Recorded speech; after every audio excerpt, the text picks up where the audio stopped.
ఇది మీరు నమ్ముతారా? మనం తాగే నీటికి కూడా చెవులుంటాయంట. ఇది వినగానే నాకు ఒక సామెత గుర్తొచ్చింది, గోడకు కూడా చెవులుంటాయి జాగ్రత్త అని.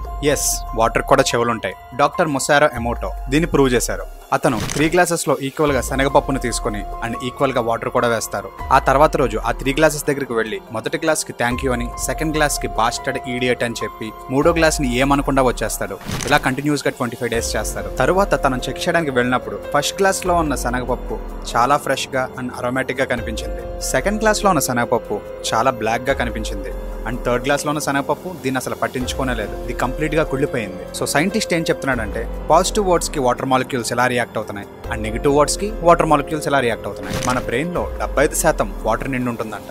అందుకే మన పూర్వీకులు ఎప్పుడు మంచిగా మాట్లాడు, చెడు మాట్లాడద్దు అని చెప్పేవారు. సో ఒకటి గుర్తుపెట్టుకోండి ఫ్రెండ్స్, మీరు ఎప్పుడైనా పాజిటివ్ గా మాట్లాడితే ఆ ఇంపాక్ట్ మీ మీద చూపిస్తుంది. మీరు నెగిటివ్ గా మాట్లాడినా ఆ ఇంపాక్ట్ మీ మీద చూపిస్తుంది. మీరు ఎప్పుడు పాజిటివ్ గా మాట్లాడడానికి ట్రై చేయండి. నేను చెప్పిన కంటెంట్ మీరు కనెక్ట్ అయ్యి ఉంటే కమెంట్స్ లో ఒక థమ్స్ అప్ వదలండి అండ్ ఫాలో కూడా కొట్టండి.